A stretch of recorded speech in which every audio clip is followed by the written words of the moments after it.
Hey, everybody. After we recorded this episode, George Wendt, who played Norm on Cheers, passed away. Obviously, Cliff and Norm from Cheers are the, titular Cliff and Norm for this podcast.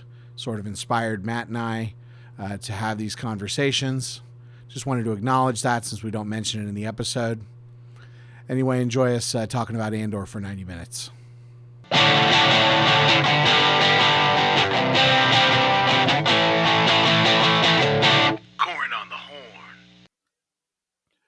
Hello and welcome to another edition of Corran on the Horn with Cliff and Norm. Even though we already recorded this earlier, I still don't remember which one's Cliff and which one's Norm. But that's okay. So one of us is Cliff and one of us is Norm. I'm Cliff. You're Norm. Yes. So here with Matt Thornton, aka Brenderlin, aka the intern. He's Cliff and I'm Norm. Apparently. And we're going to talk about Andor. I don't know whether this is going to be the beginning of the episode or whether I'm going to cobble together something from our previous attempts. But basically, I wanted to do this episode because I didn't really like the first season of Andor, but I did enjoy the second season of Andor. And I also have kind of avoided some of the discourse. So I kind of wanted to be able to discuss it with somebody and voice my opinions and whatnot. Yeah, I think the way that they released it, you were saying earlier, like is a big part of that. I think both of like the experience of watching it, like basically getting a whole new Star Wars movie every week for a month, but also like that changes the way the discourse happens. Of like that means there's a lot more to discuss each week, and then by the next week we've moved on to the other three episodes. So it's all over after a month, and so like it I agree with you in general. Like I usually enjoy TV shows much better if I am not watching them along with the quote unquote the discourse. That can often just people focus on the weirdest stuff sometimes, and oftentimes miss kind of what the whole point of the thing is. But I digress. Well, and Star Wars is I'm particularly sensitive about that kind of stuff because because Star Wars is like my thing, you know? Like a lot of times You it's don't really say, Corran. bizarre. Yeah, exactly. A lot of times it's really bizarre because like people will talk about like they finally, it seems like, have kind of stopped talking about the sequel trilogy, but like for like a good 2 or 3 years after Rise of Skywalker came out, People are permanently mad about that. yeah, but it was like an everyday thing, and I think at least now there's at least some acknowledgement that there's been other things that have been released. But it was like Rise of Skywalker came out, and then like from my perspective, Jedi Fallen Order came out like right after that. And Jedi Fallen Order was great. And then and The Mandalorian was coming out. Like I think the first season of The Mandalorian was like almost concurrent with Rise of Skywalker. Like it ended right before, right after, like, and then we've just had like one thing after another.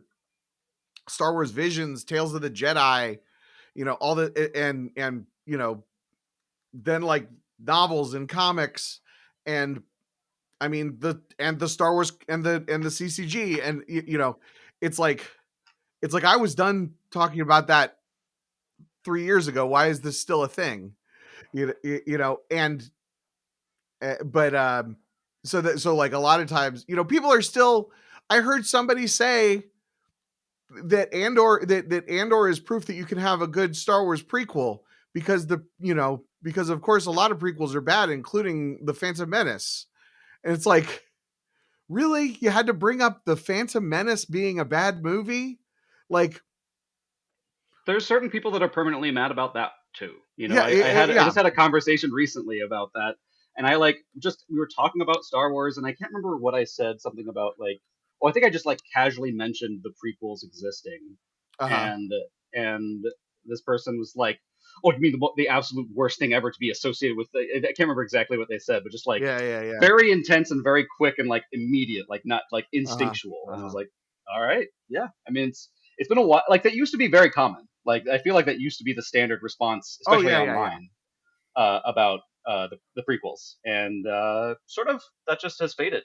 Kind of, I don't know if if it is because of like because he sold it to Disney, and now it's like now if you're like disgruntled at what Disney is making, you can point to like, well, but when Disney wasn't involved, everything was great, and I don't know. Mhm. Mhm.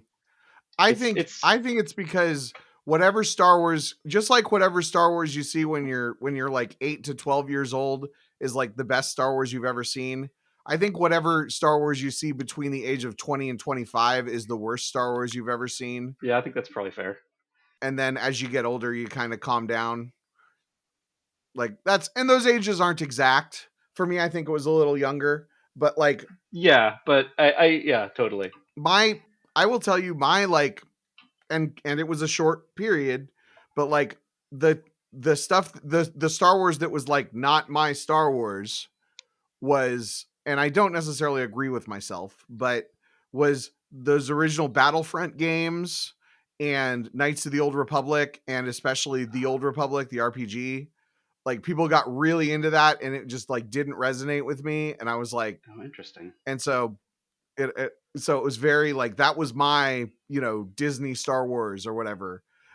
Right. And I don't agree with myself. I've since realized that that stuff is actually like there's a lot of good stuff there.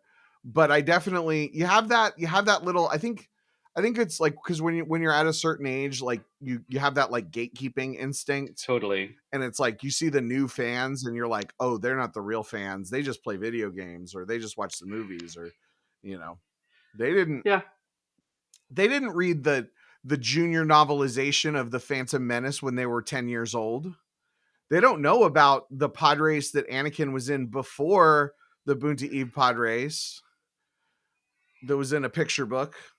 Because that's the other Uh-huh. thing is those gatekeepers always reference like a junior novelization of something as if Oh, it was that's funny. like you know they'll be Gospel. referencing the Jedi Prince series or something like that. Um, but or they'll be referencing the one expanded universe book that they read.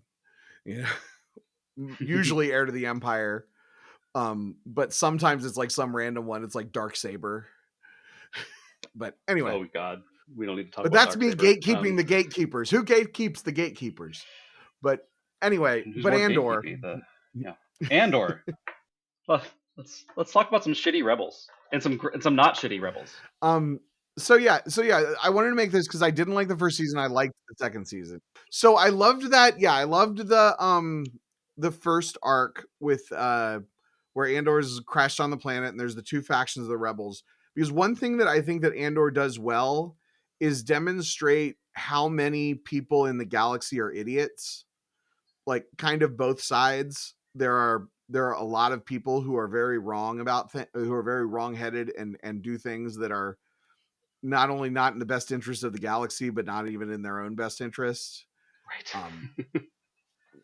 And it's because and you see that it's most uh, clearly with Saw, but a lot of it is just paranoia and not knowing who you can trust, and it's because mhm, mhm. if you're against the Empire and they're like so much bigger and more powerful than you, and they're like seeding all this false information and like everyone's a spy and everyone, yeah, like and if you're in that mindset, how can you trust anybody ever? The Mhm, safer mhm. thing to do is always to kill them. Right, Um, right, right. and but that's I really liked Saw Gerrera in this season, which we can come back to a little bit later. But yeah, I really liked him. He's a character that I've always really liked, and I didn't quite get how he went from the character in the cartoons to the character in Rogue One. Now we know the answer, and it's what he was as an aside. Do you think that in Rogue One is he huffing Rito through that mask, or is that oxygen because he's just destroyed his lungs from huffing so much Rito? I think it's oxygen. I don't think it's Either the way, the Rhydonium is what is to blame. I think more than anything right, else. right, right. Yeah, yeah, yeah. Which makes sense because of like how he kind of where he goes as a character, um and juxtaposed against my least favorite character in all of Star Wars, uh who Mr. Luthen. Mr. Rail. Now I do think that he softened up, just they softened him up like 10% this season. And I also really I, appreciated that characters kind of called him out. which yeah, and it makes sense. Like the characters that were like anti-Luthen and kind of why they were right. Mhm. Like because even Mon Mothma is like by the end just more scared of him Right. than of the Right. Empire practically. But Right, um, right. Yeah. Yeah, I mean, the thing is, I've thought about this a lot because I it's like, why do I hate, because I was talking to somebody the other day and it's like there are very few characters in Star Wars that I hate. Like as a not like I hate them, like I think they're bad, like I think they're bad guys, you right, know. not like how you Um might. Yeah, I'm trying to think of like how you might hate Kylo Ren or something. I don't know. Yeah, yeah, yeah. Yeah, like the Emperor. I mean, I the hate the Emperor. There you go. actions of the Emperor. Um, Yeah, Grand Moff Tarkin is like truly evil. He would not be my friend. I think that like even Mahdi, like I think Mahdi is like the worst, is like the most like irredeemable Imperial, because not only is he obnoxious, he's also incompetent. is Modi incompetent? You're not talking about Ozzel. No, I'm talking about Mahdi. Is he in like what evidence do you have that he's incompetent? I'm trying to remember. Because he tells He's Vader that, overconfident. or overconfident. I don't know. He doesn't. Also, I've not. I mean, I haven't seen a lot of. He hasn't been. The only time that I see him, he almost gets himself strangled to death by underestimating Darth Vader. Darth Vader. Which, Which like I kind of wonder like you have like a certain idea of the Star Wars movies when you watch them without any context, and then context gets uh-huh. filled in with ancillary things that maybe is true now or still or not. But you always get the sense that like that Vader had some sort of like official position within the Empire. But like, what do people? I don't. I kind of wonder what regular Imperials think about like the him having magic powers. Like, and I feel like Mhm, Andor kind of helps ground the like what the experience of like a regular person might be in the Star Wars mhm. universe who doesn't get special powers, who doesn't have like a special destiny, although maybe he does have a special destiny in some way, right? But like, but not in like a you're the chosen like person to like fix everything. It's just sort of you're gonna help move things along in a specific way. Okay, But like, yeah, so but speaking of, but by and large, like it is about like that sort of like what do normal people like think is happening right, in the galaxy? right. So speaking of that scene with Mahdi, I I don't remember if it was like somebody else pointing this out or if it was like just a meme associated with that scene that made me make a connection. Um, in that scene where they're in the Imperial conference room, Vader's the only one that's not sitting. And do you think it's because when he was because Anakin actually always was one of those people that like doesn't like to sit down. That's why Mace Windu tells him to take a seat in the Hmm, I didn't think about or that. something like that.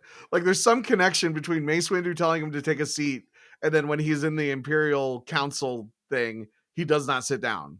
Like he stands behind his chair and he's holding the chair, but I'm pretty sure he doesn't sit down in that scene. But I don't know if that's just like a silly thing or It's if probably there's no. uncomfortable to sit down in that suit, right? Yeah, yeah. Yeah, that Like, could be I mean, too. especially if you don't have any arms and legs. I guess I don't know. Like, your how does your torso kind of hang in the Right, suit like right, that? I don't know. right. Yeah. But anyway, But but like the thing is, Luthen is a character that I just like. So in the first season, I didn't like him because I felt like um Star Wars is about uh good versus evil. It is, and I mean, although it plays around in gray spaces with certain characters, at the end of the day, the rebellion are the good guys and the empire are the bad guys. And and when I watch a Star Wars story, I want it to inspire me to be a better person. Like Hmm. I'm not as interested in necessarily like applying it to real world politics or making the Star Wars universe as much as you want to make the Star Wars universe feel lived in. I also like it is I am not interested in the Star Wars universe being our universe, you know, having this have necessarily having the same problems as our universe. And I think that if Luthen, which I actually feel like season 2 moved away from this, but in the first season, if Luthen is saying if the first season is saying that the only way that the rebellion was able to succeed was by, you know, these people who are in charge sending people to their deaths, abandoning, abandoning whole groups of people. You know, in this season, like Luthen kind of wants the Gormans to all get slaughtered. Yeah. You know No, that that yeah, that that's the interesting thing about that whole conflict is that Luthen and Partagaz and Krennic and that their whole they want the Mhm. exact same thing. Right, right. They both want a big spectacle that Hmm. they can use for their own purposes for Right, right. and they both get it basically because they get the spectacle needed for the imperial propaganda to take hold enough that they can just mine the hell out of that planet and make Mhm. it unlivable, which it should be noted is not really the first time we've seen that happen in this Oh yeah. show, because like the planet that Cassian originally comes from, Canary, where like the Hmm. only adults that we see on that are either breathing out of masks or they're dead on the ground with their faces all turned yellow. It's just the children who are all orphans, like, and it's because and the implication is that it's because they say it's an imperial mining accident when it's like Hmm. they just mined so much out of it, extracted all of the natural resources that the planet became toxic. Hmm. Yeah, Um, and and we were talking earlier, and I mean is something that is very Star Wars because that is something that goes all the way back to the Thrawn trilogy with the but that's The also Nogri but planet. just to complicate things a little bit, that is also something that is uh, also very relevant to real world politics, right? Because now it's on a different scale, right? So it's like it's not happening on the planetary scale in the Right, same right, right, way. right. But we like, planets are essentially countries in the Star Wars universe, right? And so Right, like right, right. people Or like in some cases cities. Yeah. right, right. But like, yeah, they're like imperialism is a force in our world that comes in and Yeah, kind of yeah.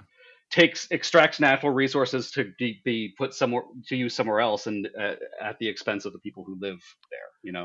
And Um, to be clear, I'm not saying that like there can't be parallels between it's a nuanced thing. I'm not saying there sure. can't be parallels between the Star Wars universe and the real world. Obviously, there are a lot of parallels and there are a lot of lessons to be learned. I just in the specific area of heroes versus villains. I think Star Wars, like just like with comic books, like there's certain comics that, there's a reason that people take issue with a character like Spider-Man or Batman or Superman killing, because Sure. like these are meant to be, to a degree, they're meant to be aspirational figures. And Yeah. if you say this cynical idea that in order to stop these evil forces, we have to resort to their tactics. That's Hmm. that's a problem for me, And especially if the show kind of does it without repercussions, without showing that maybe there was another way, which I don't think this show does. Actually, I was thinking, and I was like, because and I'm jumping around here a little bit, but the Luthen stuff is the stuff that I really wanted to talk about. yeah, Um, yeah. like Luthen, if he had maybe been less ruthless, you know, maybe he would have still had a network of people. You know, maybe maybe he wouldn't have been alone on Coruscant with nobody left to help bail him out. Right. And I think that is kind of the story that the show tells, sort of, that like that. And I think Luthen even knows that, like, he always says there's no Yavin for me. Like, he doesn't belong there. And I think that's probably true. But he, like, knows that, like, he that he is essential for, like, a certain stage of the rebellion. But once the rebellion gets to a more, like, becomes more of an official organization, once it becomes the alliance, the rebel alliance to restore the republic, that, like, that have, and you have, like, more legitimacy from actual senators taking part in it and stuff, like, Mhm. then you don't have as much room for, like, the kind of gray, maybe dark gray, like, of someone like Luthen. um Well, the thing is, and this is where, like, it's like, again, like, there are still some things that I don't like. yeah. You still have Hera and her crew.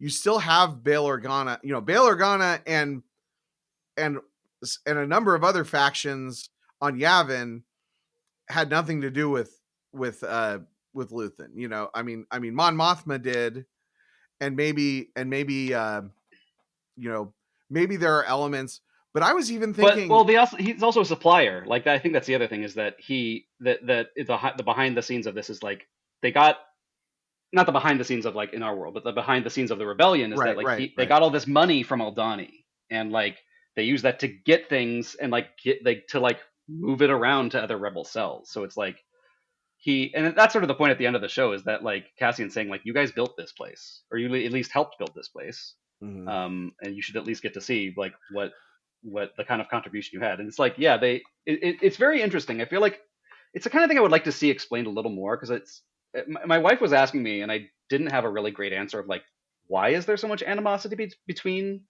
like, Luthen and Clea and the Yavin people. Like, I feel like it made sense to me, in, like, just sort of like a fundamental approach to, like, everything, that Luthen does not really jive with the Bail Organas of the world. He Well, barely gets along with Mon, right? But right, right. Well, because he did, probably because everybody that he's worked with, he's screwed them over and gotten people killed. Uh, I wouldn't say that he's screwed them over, but it's. But I understand it. Like, he does kind of, betray isn't even the right word, but it feels like a betrayal, right? Because he's spying on the good guys too, right? Like, he's spying on Mon Mothma. I mhm, realized he's spying on Bale too, because he, the, like, ISB agent in Bale's crew is Lonnie's agent, right? The ISB supervisor that is, Luthen's agent, is the guy giving the undercover agent in Bale's team orders, which means that probably Lonnie was also reporting on what Bail Organa was up to Luthen. Like, mhm, mhm. Yeah, I'm sure that, and yeah, for Mon, like, did he screw her over? Like, he like, what he did to her, kind of what he did to take Homa, right? Is, like, having him taken out, and, like, that's the betrayal that she feels. But he does that to protect her, you know? And yeah, it's fucked up, and yeah, there probably was another way to do that.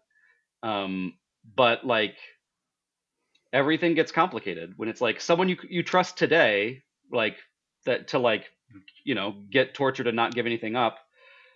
A year from now, if they have a drug problem, or if they have money problems, like, then they're more vulnerable, and, like, you don't know, can you trust, like, because if that guy, like, gives up information about Mon or Luthen or anything.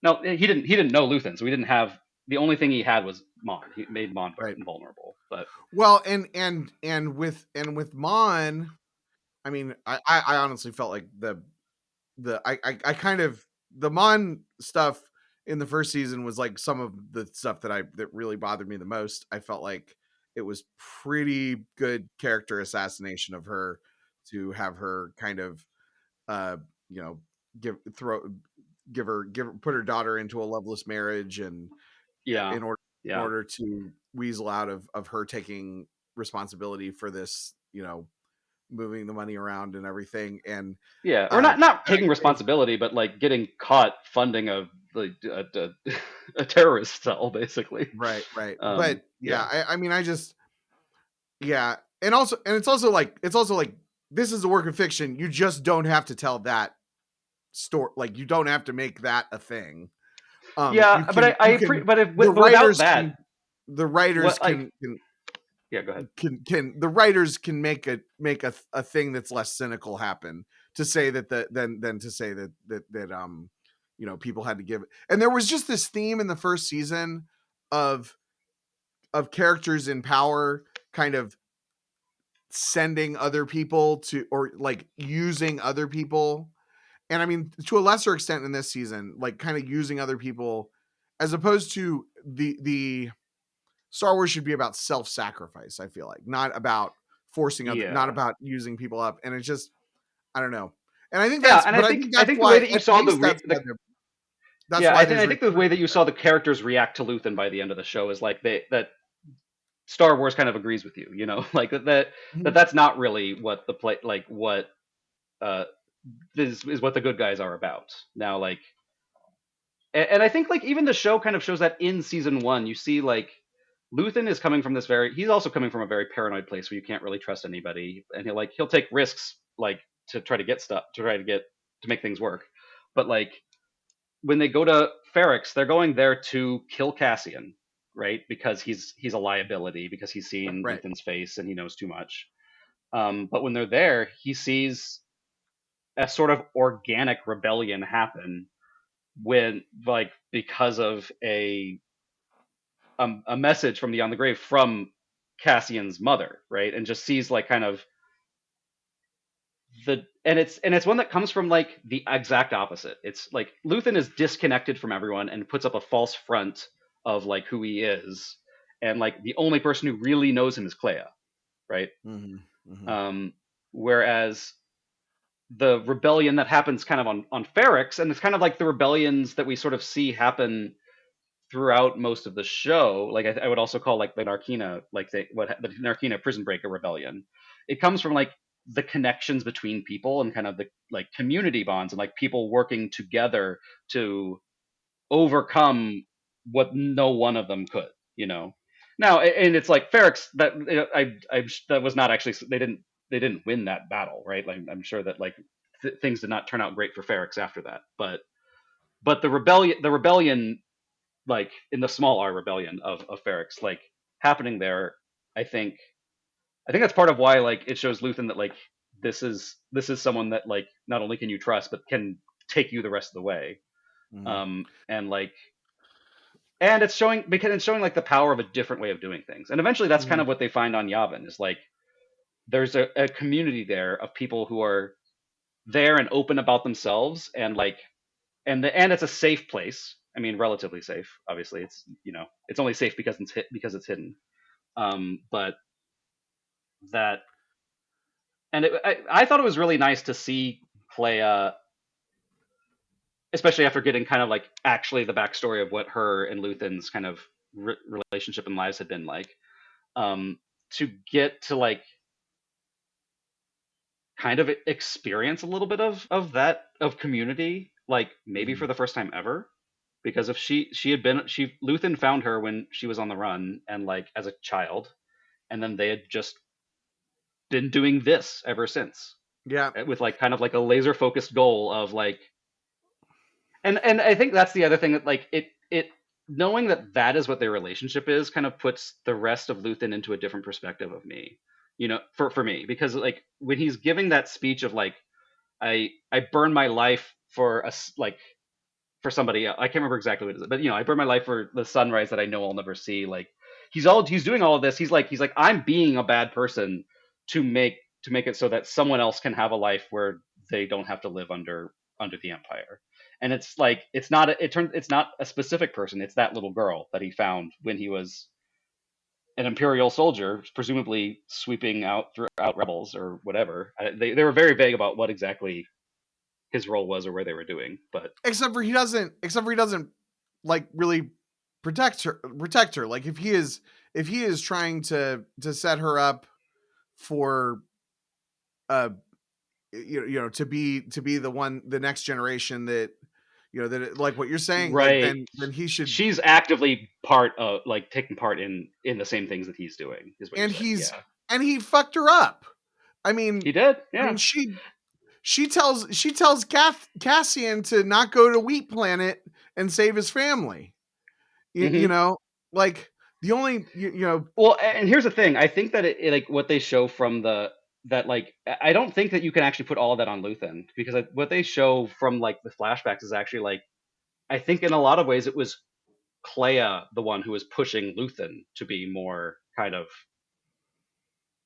extreme and focused on the mission at hand, because she like and I think that's what shows in like the flashback when he gives her the detonator, um on Naboo, which by the way they shot in the same location Mhm, as they shot for the prequels, and like that where that that little scene takes place is supposed to be on Naboo. mhm, mhm. But that But like he gives her agency in that, even, but you know, but if she's 11, so like I don't it also know. also if you this the flashback before that was one that actually that like really bothered me, because she wants to see, like they've done a terrorism, and the Imperials are using that as an excuse to you know to kill a bunch of people. And she says no, we need to she thinks no, we need to watch this, we need to realize the repercussions of the actions that we're taking. And Luthen does not allow her to do that. Eh, I don't know, that was kind of bothersome Wait, to me. It also just generally bothers me. Like there were some tropes in this that are like, I'm not the best at like identifying tropes, but this did feel a little bit groomy, um in a way that didn't wasn't the best, in combination with the one gay character in the show having her partner get killed, in combination with Bix being written with in a way that I felt like was very, very like stereotypical. We don't know what to do with a female character. um I I can see the lines of kind of what you're describing, but I don't know that I agree with most of it. I don't know that we feel like we want to hash out through all of that. That feels like the least interesting discussion to me. But well, I'm just saying, like I there's hear a what you're saying. Yeah, there's like it's like, and each of those things individually doesn't necessarily completely ruin everything, but especially the with the other two characters, like it kind of was like, I don't know. And yeah, again, when you're talking in terms of, when people are talking, and this is where, like, it's like when people are talking in terms of Andor being the greatest piece of television of all time. And it's like, a lot of times they're comparing it, when you talk about that kind of stuff, you compare it to Breaking Bad, the show where the main villain's worst quality was that she was a woman. you know um I like well, I mean that's a myth. I wouldn't put that on the show. That's some fans being particularly shitty. But yeah, um, uh, but putting Breaking Bad aside, yeah, I don't know that I would say it's the greatest television show, because the truth is, I think it's I think it's sort of a cheat making it a television show, because it's really a collection of movies that are divided into episode lengths. And I think that was kind of true in the first season, not entirely, because I think the the arcs don't fully fit into three, and three, mhm, because there's a seven. Episode seven is sort of like the standalone bridge, and then there's the three from Narkina, and then there's two at the end. But this one, it very clearly is. It's like with the time gaps, it's like, here's three episodes. What's the total runtime? Little over 2 hours, and it's like the end of an episode does not, like, especially at the end. The end of the of episode 11 just felt like, okay, well, we hit 50 minutes, and now here's some credits, and then we'll get you to it's not a point where you end an episode of TV, really. mhm, mhm. It's but then that again that's then also again fine. half the shows that we watch are like that anymore. I mean, if I you're know, watching and like it's made for that's just what streaming. content is now. They're sort of like in this, yeah, we're in a very weird time for Well, and that's where entertainment, and you have that, why tell a story in one episode when you could tell it in three.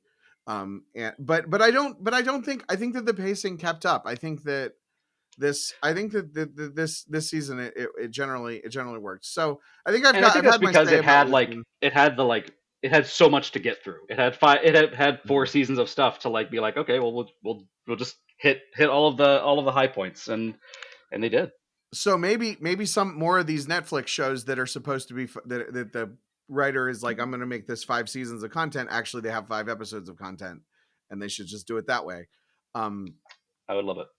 speaking of shows that have 5 episodes of content, and probably could spread it out over a whole television shows.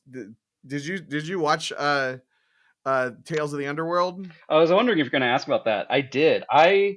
It's funny. I put that on after I forget which when it came out in terms of Andor arcs, Uh but huh. after I think it was after the second arc, I put it on like kind of like, oh, I'll just put this on in the background because it's like I liked all the other ones before, but I was not prepared. I had to like turn it off for the first episode. I was like, oh, this is not what I was not ready for Asajj Ventress to come back to life because they had killed her off in like sort of like a tie-in novel where she Yeah, also in falls in Dark love with Quinlan Disciple. Yeah. Voss, which I haven't read, but I've listened to podcasts where they read it, so got I understand that that's the plot of Star Wars, and it's sort of like, wow, why even bring this character back if you're just going to kill her off? And then I guess it's so that you can then bring her back because it's Star Wars. No one's ever really gone.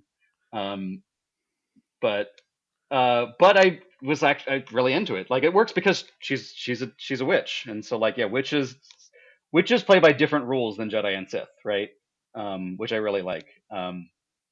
And and the fact that like they have set up this relationship with her and Quinlan previously, and they kind of indirectly reference it in that. Hmm. And it's setting her up as like that's where her storyline is now. We don't know where we didn't know we thought she was dead at this point in the continuity. Now she's not, and we're gonna set her off and see where that goes. And it's interesting to me because it opens the door for there to be a live action Asajj Ventress and maybe a live action Quinlan, which I think would be really fun. And I'm like, I'm curious because I had this There thought already is. before, like Sorry, before this. there already is a live action Quinlan Voss. Oh, that's right. There's like a random guy that plays him in the background of like, is it Attack of the Clones or is It's it Sith? Phantom Menace. It's Phantom Menace. Oh, Yeah, it's Phantom Menace, really? yeah. Oh, but it's not. It's that he's like a random guy on Tatooine, right? He's not even like a. They like decided it was Quinlan Voss later. Right. Yes, Yeah, yeah, yeah. they created Quinlan Voss. Yes, they that is why he looks like that, because Gotcha. he was there, like, just like, just like they all But the characters obviously, in if you the made a Walking Dead. movie about Quinlan Voss, you're not like we're bringing back the actor who we decided played Quinlan Voss 20 years ago. No, you're gonna like Could have. that's the question I thought of was like if this comes up, like who do you cast as a live action Asajj and Quinlan? I mean, Jason Momoa comes to mind. Oh, Jason Momoa, that's good. The Rock was kind of my first Or thought, The but like Rock. Yeah. he's kind of too old now, and he might be too big. It was just weird to say because it's not like Jason Momoa is a small guy, but he's like Right. he doesn't go as wide as The Rock, I guess. Yeah. But yeah, Also, The Rock would be weird because he'd have to wear a wig. that's true. I mean, Um. I, Jason Momoa probably also wears wigs for most things, but Mhm, mhm. well, I don't know. He does have a beautiful mane. But Jason Momoa, that's perfect. I don't know why I hadn't thought of that. Asajj Yeah, is just like yeah, I don't know Anya Taylor Joy. That's sort of sort yeah. Oh, yeah, of. that would work. I was thinking I don't know. I feel like all the young actresses look the same to me. The one of the brown hair, one of the ones with brown hair that was in the Oscar. Anyway, but yeah. So, but my point is, with those, with Tales of the Underworld, with that the Asajj Ventress 3-parter, and the Cad Bane one as well. With like, it's like, I love these, and I loved Tales of the Jedi, Tales of the Empire. I think one of the arcs was good and one was bad. I forget. It was Barris, and what was the other one? I don't remember. Yeah. I just remember that one was good and one was bad. But Tales of the Oh, Jedi was It was excellent. Morgan Elspeth, I think. Yeah, I agree with that assessment. I really like Tales of the Jedi. I liked the like young Dooku and Qui Gon stuff. I thought that was really cool.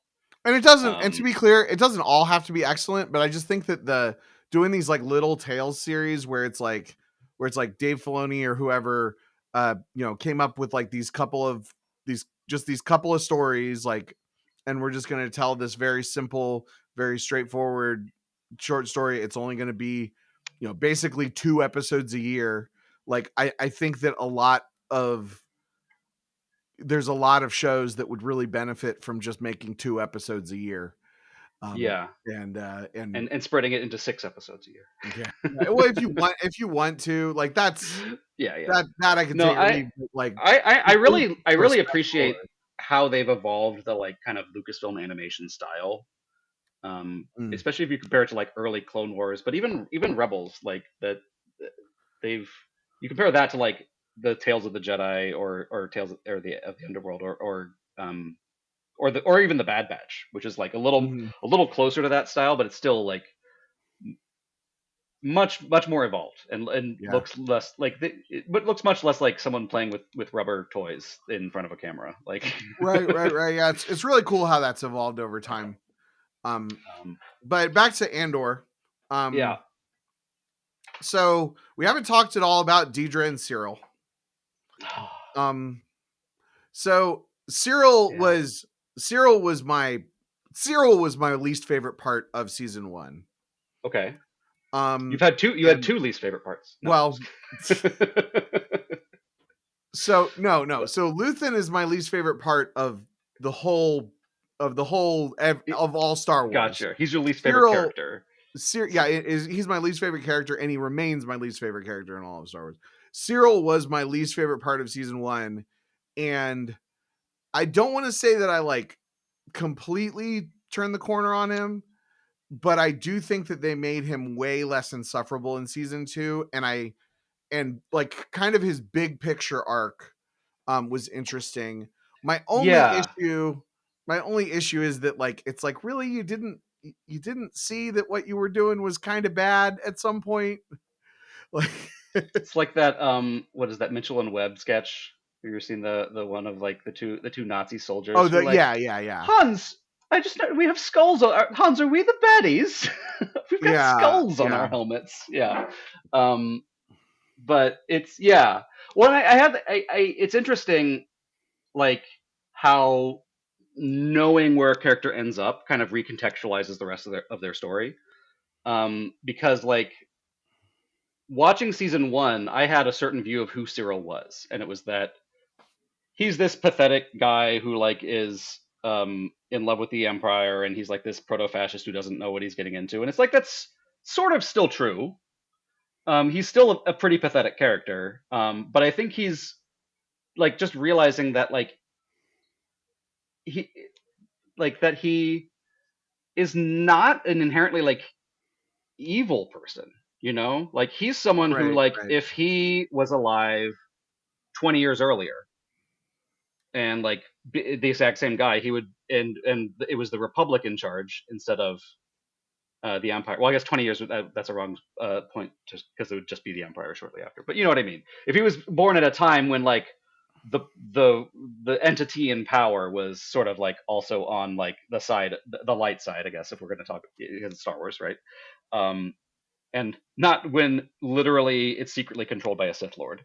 Um, then he would have fit in perfectly. Like you see in there's a little detail in the first in season one when he like returns to his childhood room on Coruscant. There's like a clone figure, like action figure on his shelf that like it's just a very little detail, but it kind of says so much about like, oh, those are the stories that he grew up with. Those are the heroes that he like saw Mhm, were mhm. the clones and the Jedi and Chancellor Palpatine. Probably he was the one who was probably on the hollow all the time, and then it's like, oh, okay, oh no, now it's not the Republic, it's the Empire. Oh, it's still Palpatine. Oh, and the Jedi all betrayed us and they're bad. Oh, okay, well, I guess I'll have to I'll think about that later when I'm older. Um, and but the troopers are still the good guys. That much I know.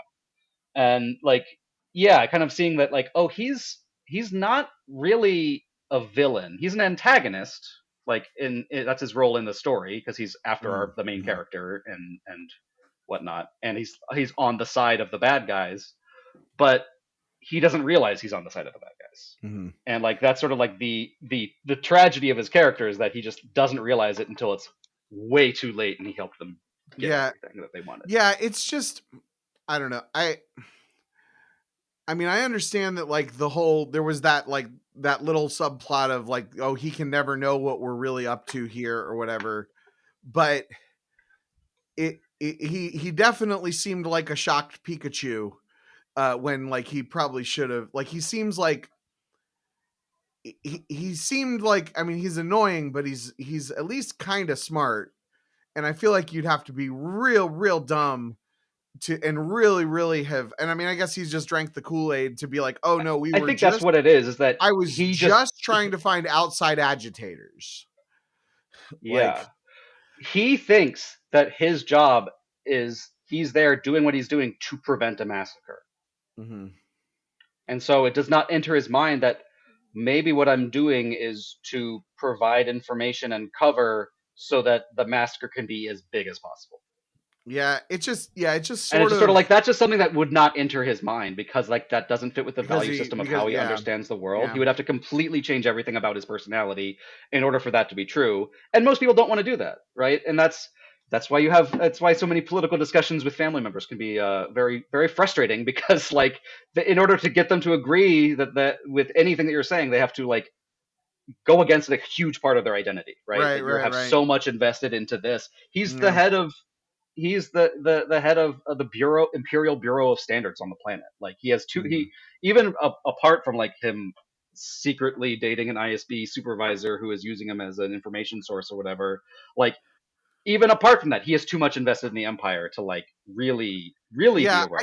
But like it's I the guess it's like he's so sometimes he's so smart and then he yet he is still totally clueless. It's there's this like yeah, sort of juxtaposing which and which is there from it the very almost beginning. works. It almost works. And I actually think that if again like a lot of this is because of the first a lot of the problems is because of the first season. Like I think in the first season, he gets punished and sidelined for being competent. You know. Well, he's competent to a point. Like he's competent enough to track down the killer, find out who he is, and send a team. But he's not competent enough to run the team, and the team is not competent enough to like Mhm. do. He's not competent enough to like do research about the place he's going to and how you might want to like change your tactics based on how Ferrex is a different kind of place than what you're used to, and people act they have a certain kind of way. Like the people under him try to tell him this stuff, and he does not listen at all because he's yeah. I don't know. So It's been a he's while since I competent saw in it. some ways. He's competent in many ways, but he's just like completely wrong headed and pointed. He's always pointed in the wrong direction and cannot Yeah. like tell that where he's supposed to be It's pointed. just yeah, I And don't know. And it was a weird choice to have him. It was a weird choice to have him be dating Deidre after he was like being this like creepy incel for all of the second half of the first season, I think all the scenes with him eating cereal, and his name is Cyril, and he eats his name is cereal Serial. Yeah. is like, but yeah, I but I think think it was when you interesting. like I think when you break like I think the like weird I don't know if it's a revelation and a lot Star Wars fans have like picked this apart I think in silly ways but where she tells the story of where she comes from that she was Uh like huh. in an imperial kinderblock from the age of 3 which yes the timing doesn't work exactly with the Empire but also there's a lot of examples I think in this show and it would make sense for like the once the Republic becomes the Empire, then everything the Republic did was something the Empire did also. Right, Like that right, would be the right. official story from the Empire, of course, right? The Empire won the Clone Wars, right? Like I'm Hmm. sure that Hmm. was what the history books would say Right, in that right. era. Like that's how they would understand it. And yeah, with Cyril, I think understanding that he's a tragic character and also understanding like the one of the biggest like touch points, like inspirations for the like with a character when they were like first creating the season and kind of how they conceived the character was what's his name Javert, right from Les Miserables, who spends the entire plot chasing this common criminal for stealing a loaf of bread, inside a crumbling system of law that doesn't really hold any weight, but he's too laser focused on his one task to like see the bigger picture of like how this doesn't matter at all. And there's a much more important revolution happening right now, right? Like, and I Yeah. think like when you see it through that context, it's like, yeah, oh yeah, he is this tragic character who uh, just doesn't see the forest for the trees. Mhm. He locks I in on Cassian, and he knows he's important, but I do appreciate that they didn't have I don't know. I respect the choice, although I think I would have liked it a little bit better. I would have liked it better if he had done something like had like a moment of heroism before his death.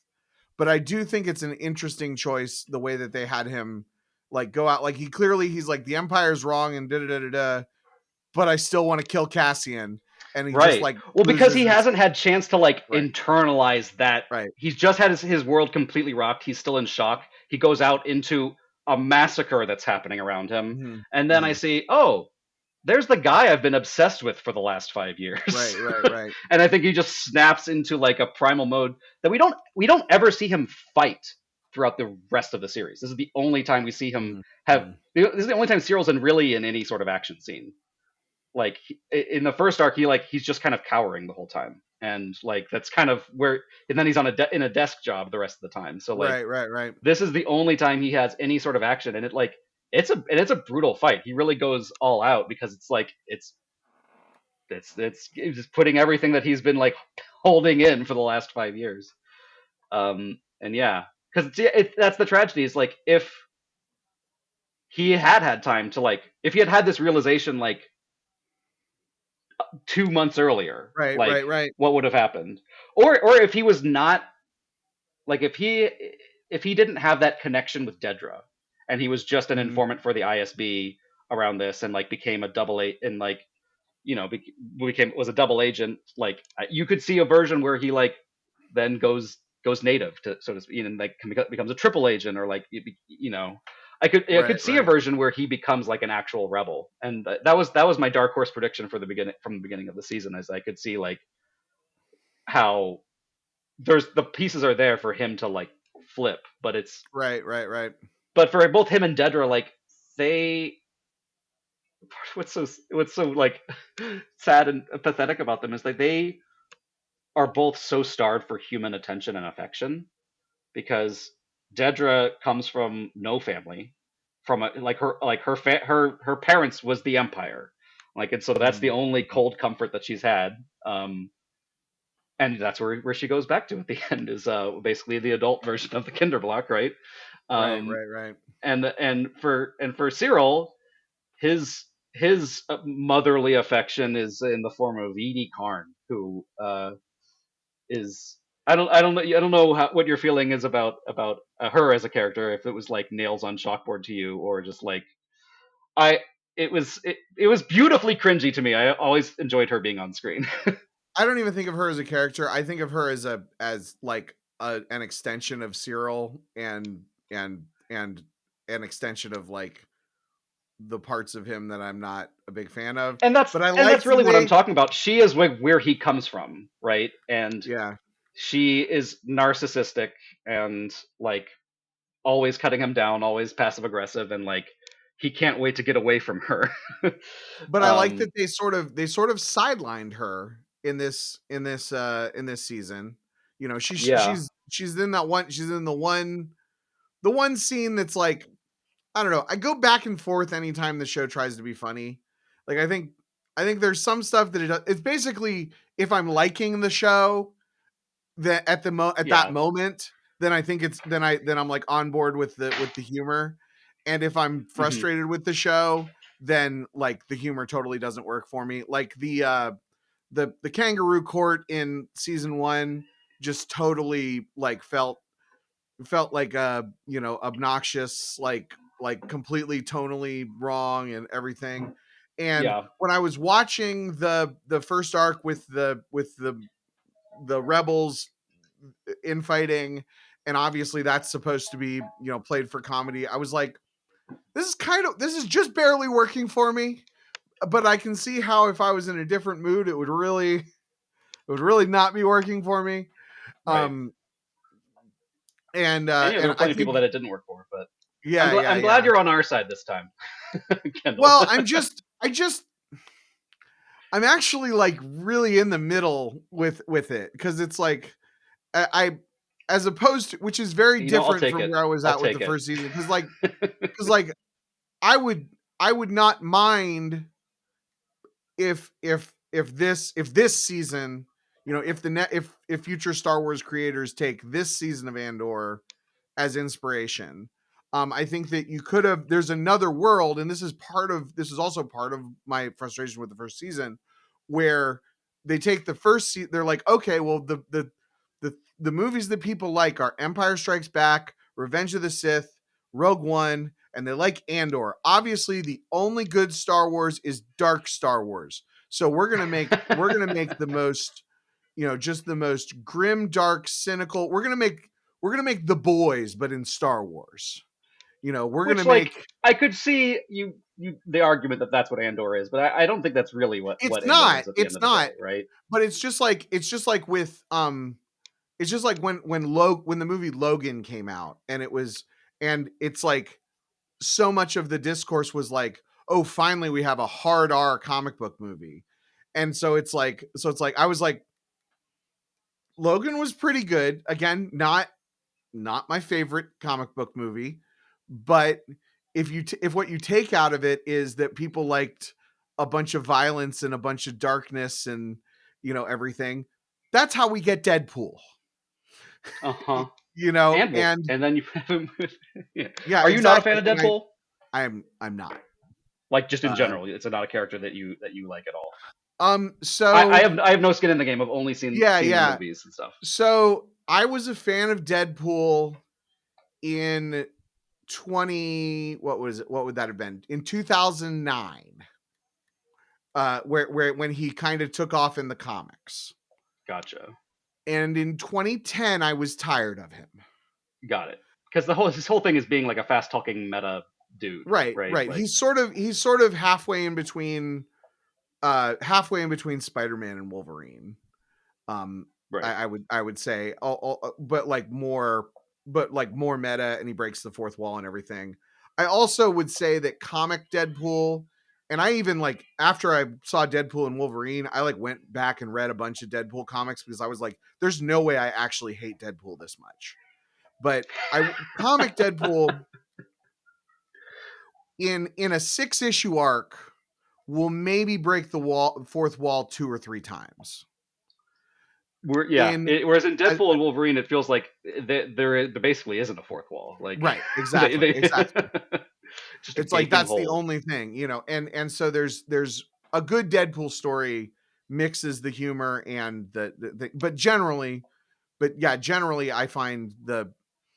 I think the first Deadpool movie, which I actually kind of came out of the first Deadpool movie liking it. It was the first comic book movie that I watched that I didn't come out of it saying I need to read more of this character's comics. When I saw an X-Men movie, it was always I need to read more X-Men. When I see Captain America, it's like I need to read more Captain America. When I see, Guardians of the Galaxy, I came out of that and I was like, I really do need to read that Guardians of the Galaxy run or whatever. Deadpool, I was like, that's enough. Yeah. um, but so my fear with the first season of Andor was that people would learn the wrong Hollywood would learn the wrong lessons because that's what they do, and take the things that I liked absolutely the least. Which there was even like a couple episodes of The Mandalorian that were like felt like bad episodes of Andor in the next I think I know what season. you're talking. The ones that were kind of based on Coruscant Yeah, last yeah, season. Yeah, yeah, yeah. yeah. Like I didn't hate them, but that's a very I would agree with that assessment of what they were. and but but they did the opposite. This season did the opposite. It did a really good job of connecting that first season to Rogue One and to Rebels. I the one of the best experiences that I had was when they so I watched the episode where they get Mon Mothma off Coruscant, it did bug me the amount of times that they were like, "Oh yeah, they want to have Gold Squadron flyer in, they don't, and Like for the official story. I felt like that was them retconning the Rebels episode because I hadn't watched the Rebels episode recently, but like it Uh it huh. it felt like the kind of dialogue that you would put if you were going to retcon the Rebels episode, or at least like kind of belittle it a little bit. Right. And then I But watched the it, Rebels episode that takes place 5 minutes later, when she's on with, and it just starts with her, it starts with her with them rendezvousing with Gold Squadron, and then our Rebels heroes have to bail Gold Squadron out. Actually, most of Gold Squadron dies, but oh um right. yeah, like they're escaping from Thrawn, and it's a Yeah. it's a real good episode. I actually went and we watched it after that episode too. So I've seen this recently. Yeah, it's a real good episode, and it fits perfectly. It Like, does, yeah. It's a little bit of a retcon, right? But like, I thought it was more at first because I thought that like he had Mon Mothma in the ship with him when he went back to Yavin, but no, she went back separately, and so right, it right, like it yeah. does line up. Yeah, But she went separately, and also I thought, because again, I hadn't seen it in a long time, I thought that it involved the Hera and what are the Spectres, what's the squadron called? Phantom, Phantom no, Squadron, or yeah, Phantom Phoenix Squadron, Phoenix Squadron. Phoenix Squadron. Yeah, I thought it involved Phoenix Squadron specifically smuggling her off of Coruscant, but it doesn't. It picks No, up they meet up at a rendezvous already Yeah, with it she's picks already up at with a Gold rendezvous Squadron. point Yeah. and then, kind of goes from there. And then she does her thing. And I mean, they show a clip of her making a speech about the Gorman massacre. And I was like, what they paid attention. It's this Gorman thing. Like, I had never heard of I would have never known the Gorman massacre. Like, Oh, what's it even better happened. is like it was a thing. There was a Gorn massacre in Legends, and it was different, Uh-huh. but they included that one as well. That but basically like the old Legends Gorman massacre was the Tarkin massacre, where he like lands Hmm. his ship on a bunch of people. So like now they have a memorial in this because this is something that happened like what 15 years ago Hmm. or something Hmm.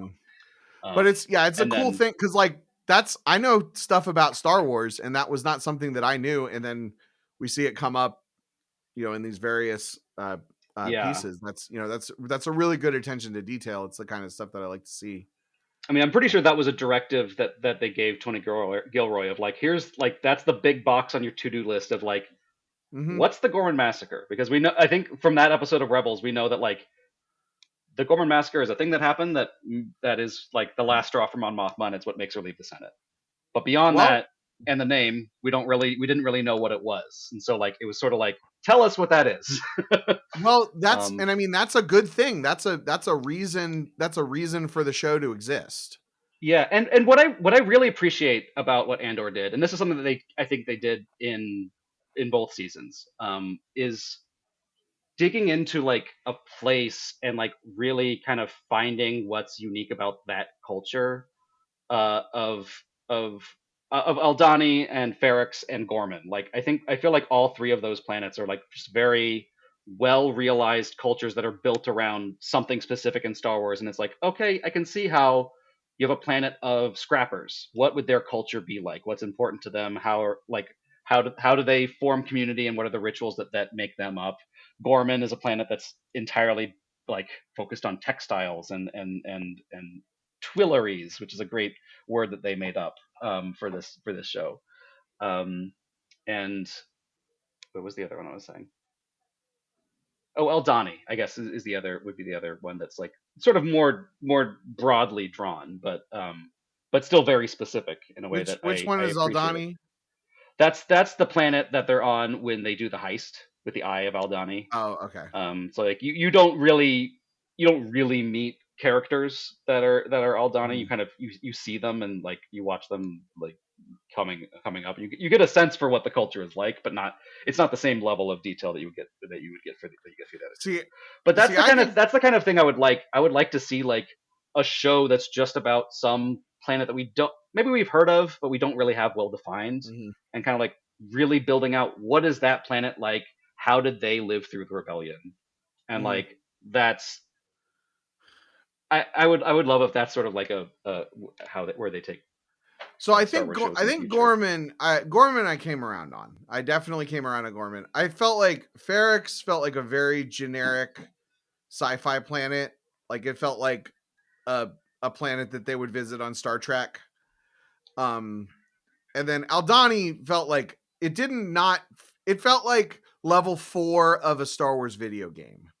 Sure. Yeah. I mean, I get In the that. sense of, yeah, I mean it was a planet that had an imperial base on it, which is, you know, which is fine, and actually kind of the aesthetic worked for me because that was, you know, that was the arc that you saw some TIE fighters and everything, you know. I mean, like you can say it's fan service, but I mean ship design and all, there is a look to Star Wars that is a part of why I love it and why a lot of people love it. You know, TIE fighters look cool.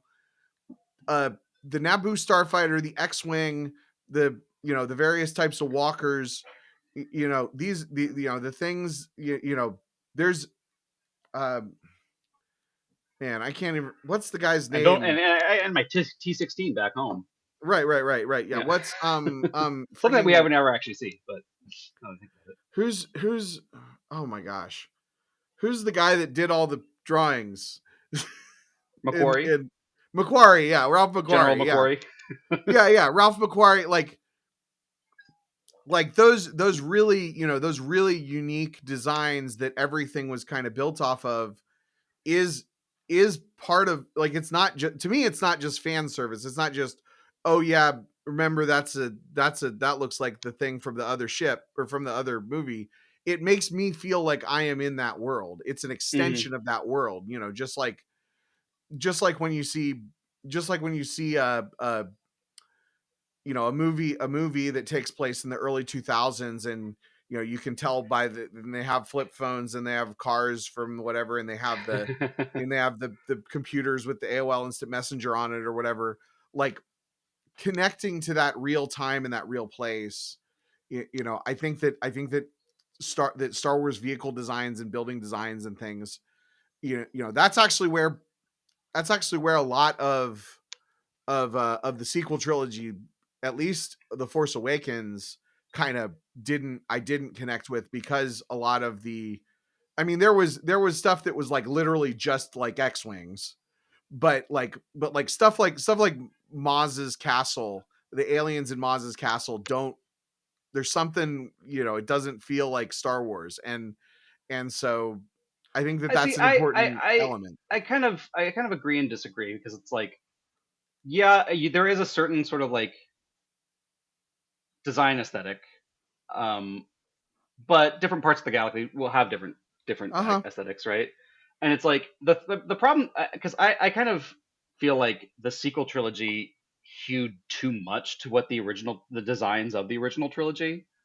Whereas, like, you look at the difference between the prequel ships and the original trilogy ships, like they're not the same, but you can see how like those ships evolved into those ships, right? Right, Like you right, can see right. kind of what so things that sort of look like proto X wings and or proto Star Destroyers, and like, and that's interesting. And like the sequel trilogy is like sort of an evolution on top of what's like they're Mhm. not exactly the same, right? Like the X wings don't look exactly like the X wings, and the Right. ties are they're painted slightly differently, but they're like it's kind of, and I think it's because JJ was just very much wanted to lean into the nostalgia of the old movies, because he It was coming from a definitely, time like we were talking about before of like when everyone kind of the default was everyone hates the prequels. We want to distance ourselves right. from that, Well, so we yeah, don't I want to mean, it like have was, discussions of politics, and we don't want to have we want the sound effects that people recognize and like yeah, in I mean, the I think ship it was, designs, etc. I think the sequel trilogy was the worst of both worlds, in that it was there was a lot, it took a lot of, at least when we're talking about the visuals, it took a lot of the surface level design aesthetics, like those are stormtroopers, those are TIE fighters, and like kind of twisted them a little bit in a way that most of the time didn't totally Didn't land. add anything. It was Like just yeah, it like, didn't okay, add it's different. anything. Yeah. Yeah, yeah, Yeah, it yeah. didn't. Yeah, And I mean, maybe it's easier, I mean, cuz the reason, the a lot of the reason that the prequel trilogy works with that is that they take it from, you start at at very, very different with Phantom Menace, and and then then kind of in like Attack of the connect it up Clones, like eventually. it's starting to look, the Jedi starfighters are triangles, kind of like Star Destroyers, and you see and at the end of Attack of the Clones, you see the clones, and you see the acclimator ships or whatever those things are, the Republic cruisers, and Hmm. then by the end of, and then at the beginning of Sith, like it's like, oh, those kind of look like TIE fighters, and those kind of look like whatever ship, and by the end of Sith, it's like, oh, those are stormtroopers and those are star destroyers. Like Oh, you've and got that's a a Corvette. direction you're And yeah, moving. Where like I feel like they could have, I don't know. I mean, there's cool designs. I mean, Kylo Ren's uh big giant star destroyer in Last Jedi looks cool. And I think that, and the the big cannon that lands on Crate in Last Jedi looks cool. I think the designs in Last Jedi look I cool. like the big walkers too. I think those are cool looking. Hmm. Yeah, Like I you, think it was like, again, like it the was car. mostly just Force Awakens that I'm pretty critical of those designs. Yeah.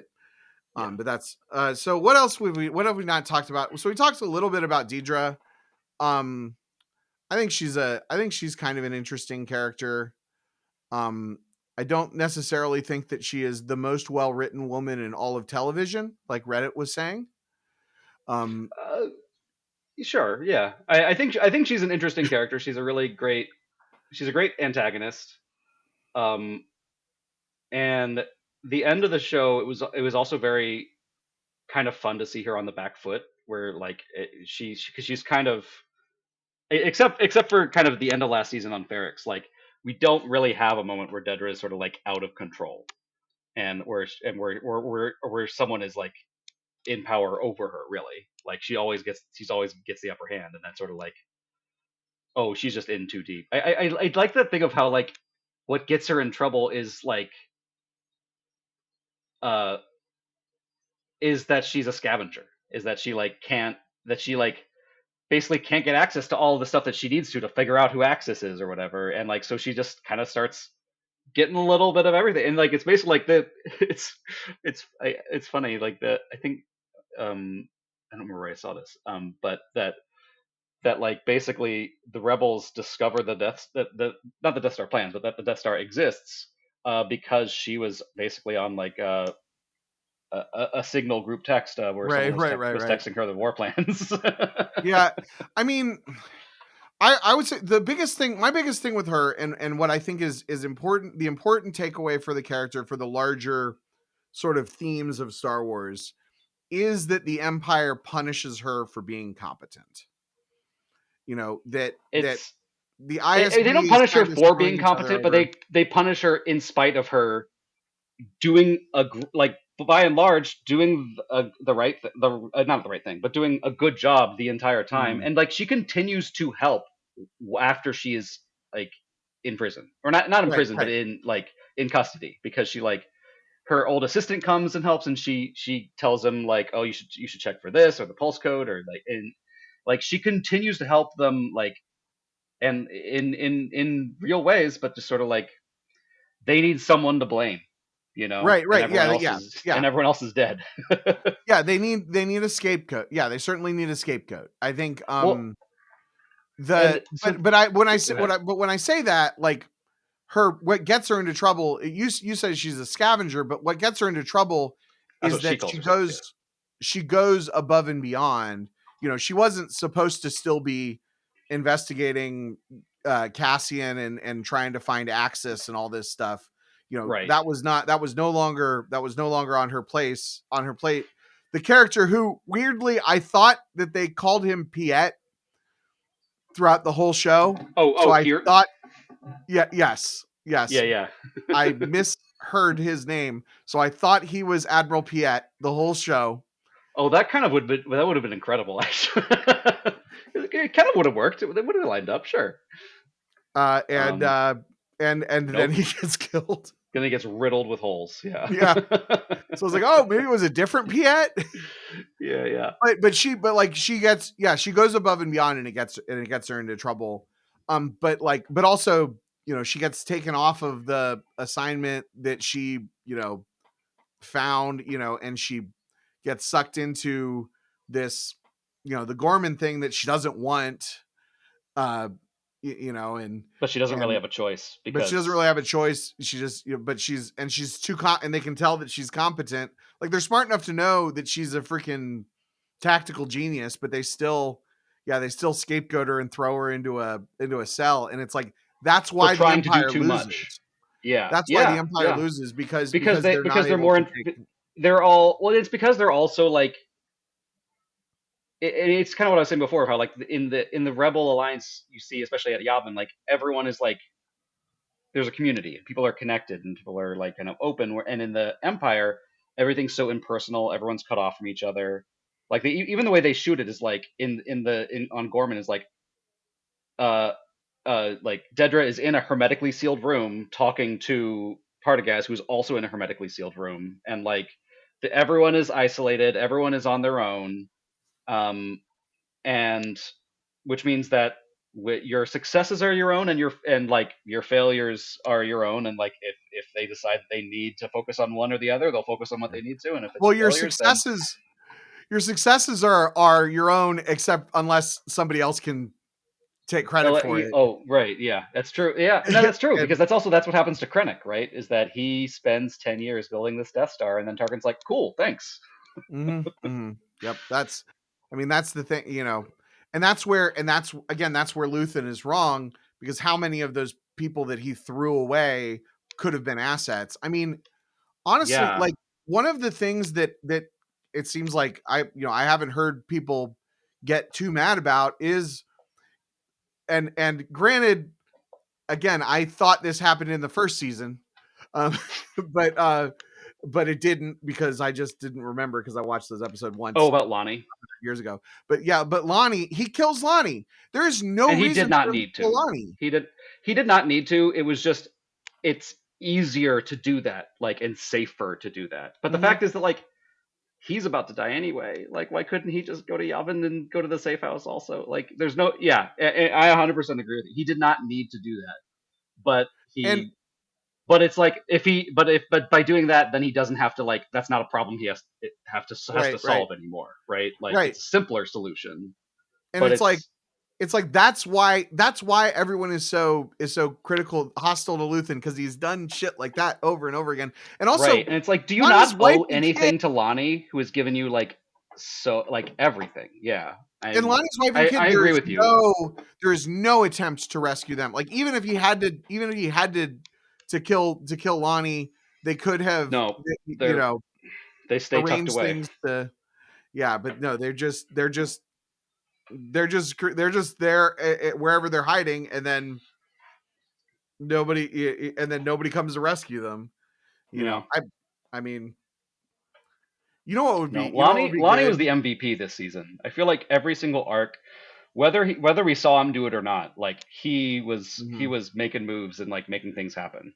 Like we don't see him, I think, at all for that entire arc with Mon Mothma, but he's like the fact that he's mentioned as like the person who like has the agent, and like it's Hmm. implied that's where Luthen got the intelligence from, is like he's been doing stuff the whole time.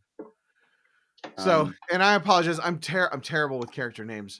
What's Luthen's assistant? What's her name again? Cle- Clea, Clea. Okay. like So Leia with a K.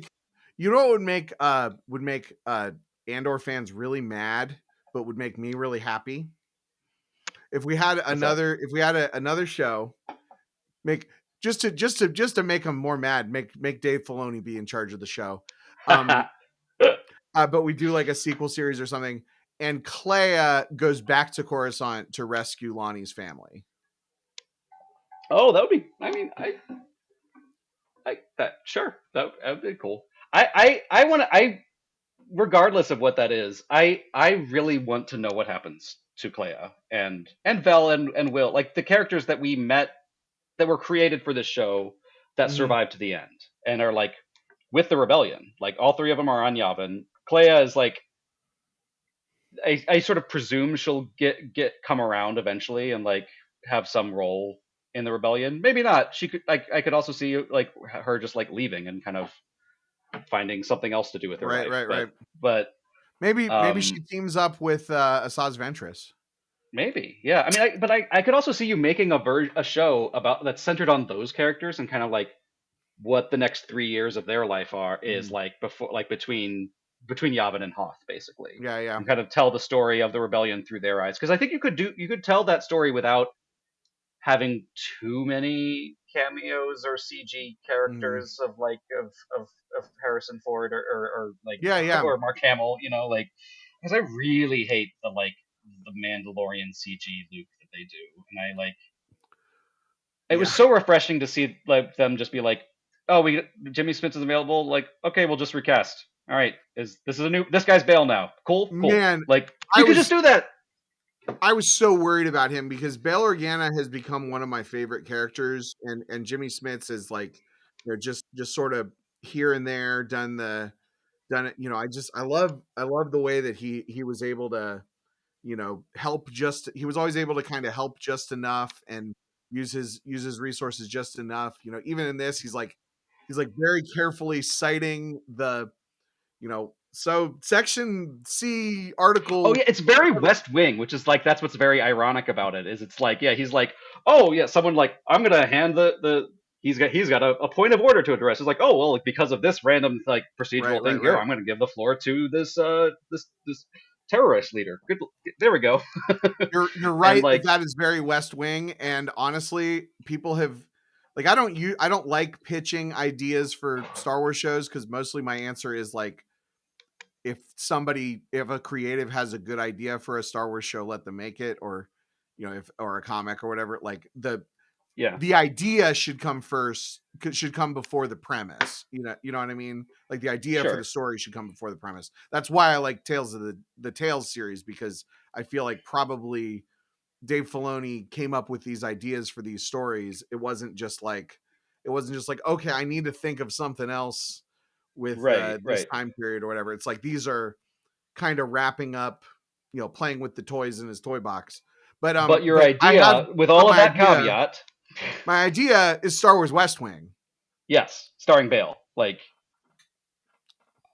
yeah, Well, I've just wanted that show for a while. Like and I yeah, mean, I would love that. I don't even know, and I'm not even necessarily saying literally Star Wars Wing, like literally the politics or whatever.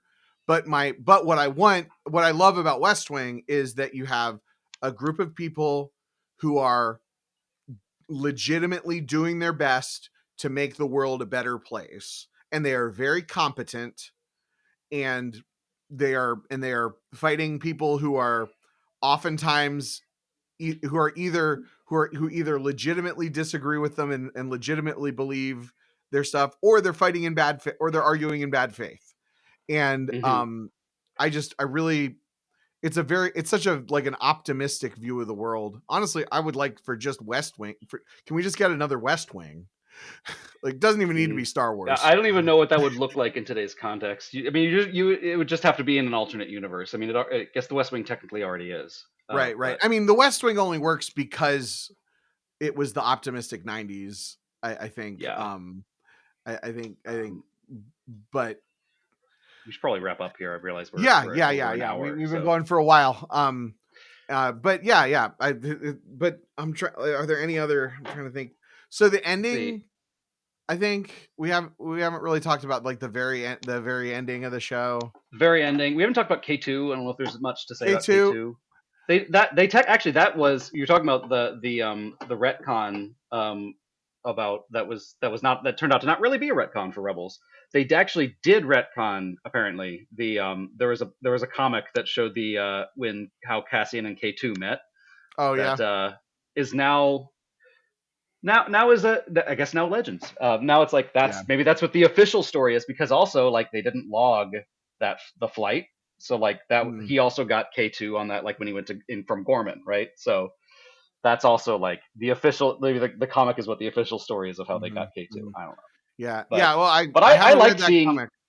I liked seeing K2 again. I liked Alan, like I always enjoyed that character, and Alan Tudyk is very fun Hmm I as would that. have I would have liked a more I would have liked a more like a real reason for them to have taken him and reprogrammed him.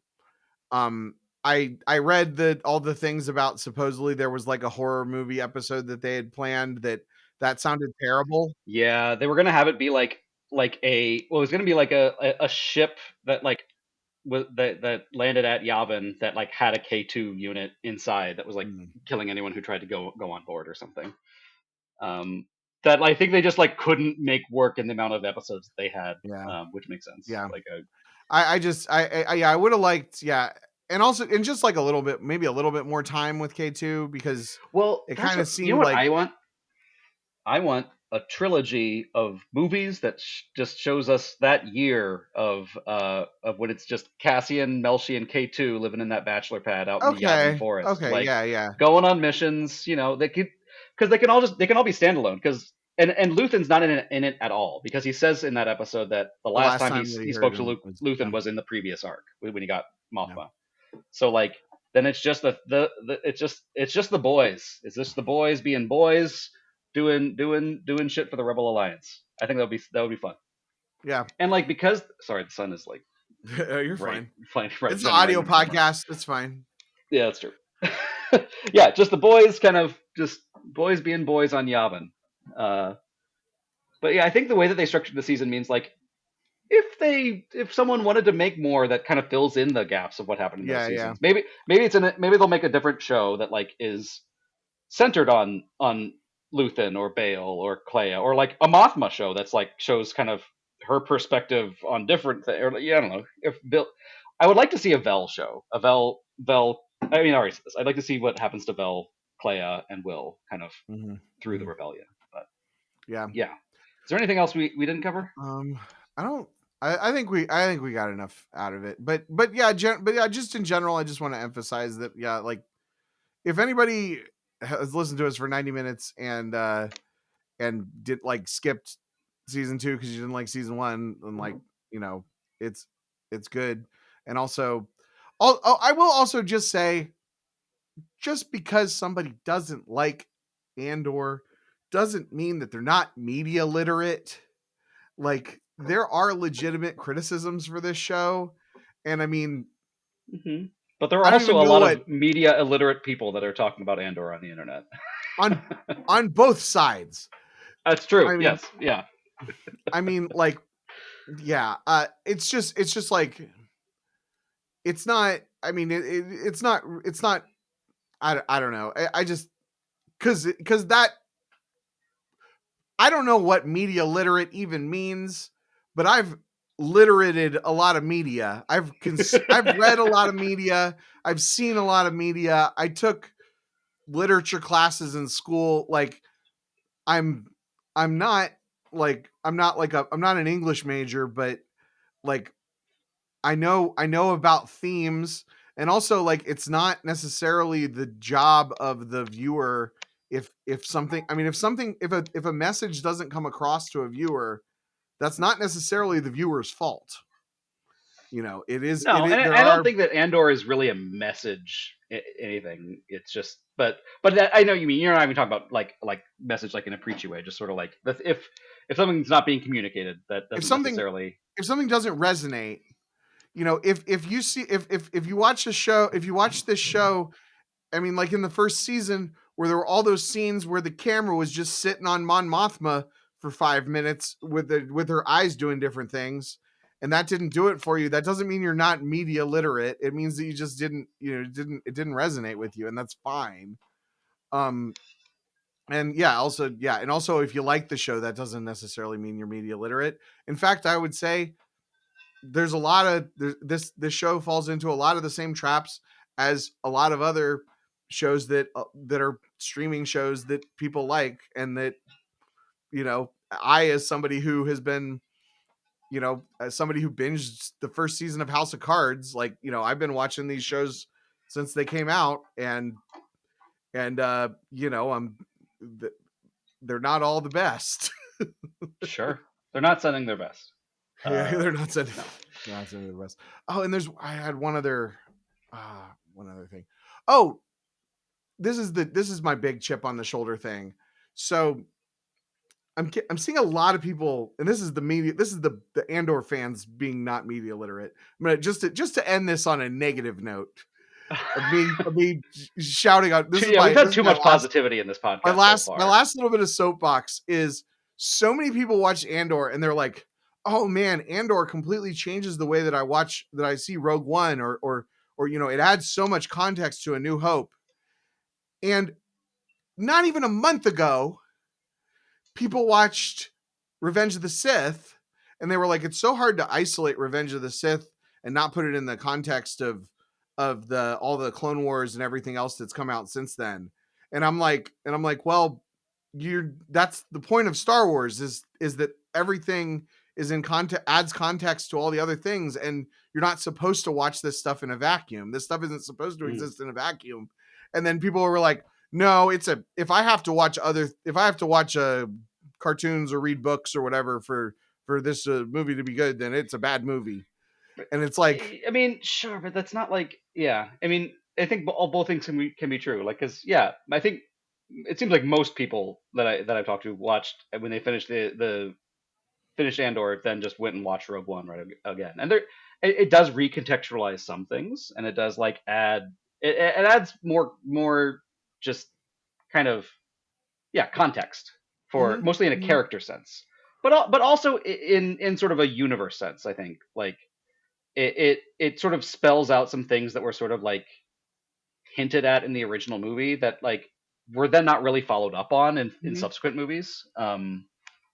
That Well, and like just that's about the empire and like the Senate and kind of like the way that things are set up, because like I the Senate is dissolved in within like the first act of A New Hope, right? mhm. Right, right. Um, But my point is that that's all Star Wars. yes, yeah, That and you don't you were need to have any. that when Revenge of the Sith came out, they specifically had put out a series of comics and a series of novels and a cartoon series that Mhm. told the story of the Clone Wars that was supposed to give you that context before you saw Revenge of the Sith. And then when that wasn't enough, then we got 7 seasons of a cartoon show that did it, and additional novels and additional comics. And the You truth is know, that you don't really need any of that for to understand and appreciate what happens in that movie, right, because right. it doesn't, yeah.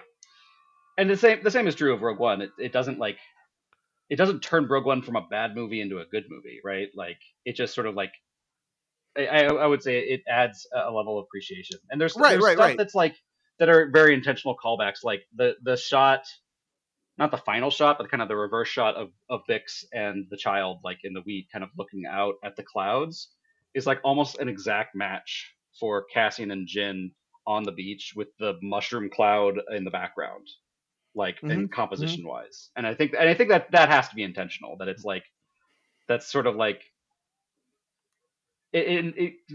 maybe it's also because it's very evocative of like the end of Gladiator, where like his like that's what's waiting for him, right? Is his wife and kid in the fields of wheat, and it's like, But it's more, but it's just that is the reason it's a chip on my shoulder is that I just feel like that is what Star Wars is. Like Star Wars would not be the same, you know, there's no way to make a part, a seventh movie or a sixth movie or something of a series without having that context, and you wouldn't have that depth of context. You wouldn't be able to achieve that same depth if you felt the need to explain every single little teeny tiny plot point.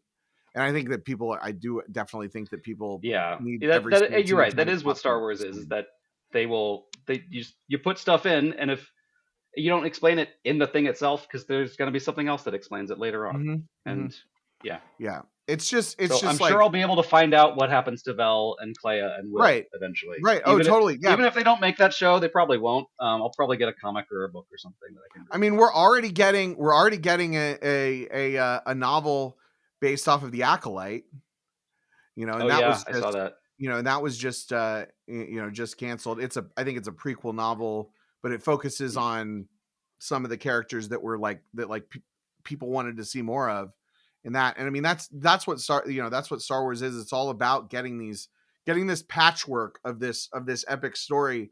And it's where it differs from, it's where it differs from Marvel Comics or something where you're always telling new stories and infinitely resetting the universe or whatever. Like we have this one timeline, and we're just getting Hmm. every piece is just adding additional context. And sometimes we're telling stories out in the future, and sometimes we're telling stories back in the past. But a lot of it is Yeah. that, additional context.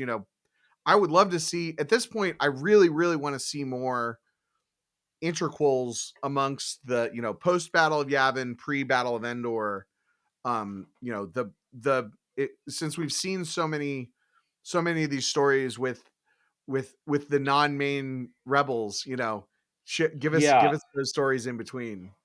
What one last thought that I found, something I found out very recently that I thought was very interesting. Do you know off the top of your head what the time gaps are between the movies in the original trilogy? So like It's if A New Hope is obviously ABY1, yeah. when is Empire and when is Um, Jedi? I mean, they're pretty close to the real. I want to say they're like 4 years apart. Hmm. Um, Well, I'll tell you. As I looked this yeah. up the other day, I, that I don't remember off Empire the top of my is head. takes place in 3 years after Okay. A New Hope, and Return of the Jedi. You ready for this? Takes place 6 months after The Okay. Empire Strikes Back. Which like I was like, oh, I did not really. Yeah, the Battle of Endor is in ABY3, I think, or 3 or 4, one of the two. But Yeah. like, yeah, that like there is this big gap between A New Hope and Empire, where I think a lot of stuff changes, and we've seen some of that in like in comics and stuff. Yeah. Like I Yeah. think the I haven't read the Vader comics. They sound really cool. I kind of want to get into them. That says a lot of like the story of what happens on the Empire side in between Yavin and Hoth, of Yeah. like the entire imperial military gets completely reorganized, and the ISB basically goes away, which makes sense. Like when you see the end of Endor or the end of Andor, like there's basically no one left in the building except Legret, the bald guy, and Yularen, and we know Yularen dies on the Death Star. He's there when it blows up, so it's like there's nothing there. Mhm, It's mhm. kind of out, and it's outlived its usefulness at this point Yeah, for the them. comics, the comics have covered a lot of, I mean, there's the Darth Vader comics, and then there's the Marvel Star Wars has told stories right after Yavin and right after Empire, and then now they're going to start telling stories right after Jedi, but they're featuring the main cast. Right. Yeah. So Yeah. it's Which it, that it's makes sense for right. comics. That's where you can kind of Yeah, do that without. Yeah. yeah. And then there have been comics that are, tailored to different, Cassian got a mini series.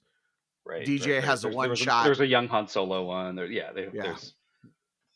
yeah, but yeah, there's that. Yeah, and I mean, there's a lot. They did a lot with Kira, I think, with Oh and the sure. Crimson Dawn stuff. I think a lot of like kind of what they were gonna do with her. But anyway, thanks everyone for listening. I think we can Yeah. wrap that Thanks up for sticking there. around this long, Hopefully I wasn't too negative or too positive. and uh, hopefully but I balanced out that whichever way it was. Yay, Star all right. Wars. We'll see you next We should do time. this. We should do this again before like 6 months from now. Yeah, yeah, definitely, definitely. Good luck, have fun, and no reverts. And no reverts. This podcast is a production of the KendallCast Podcast Network. You can support the show for just $2 a month at patreon.com/KendallCast or make a direct donation through the PayPal link at kendallcast.ninja. Every little bit helps.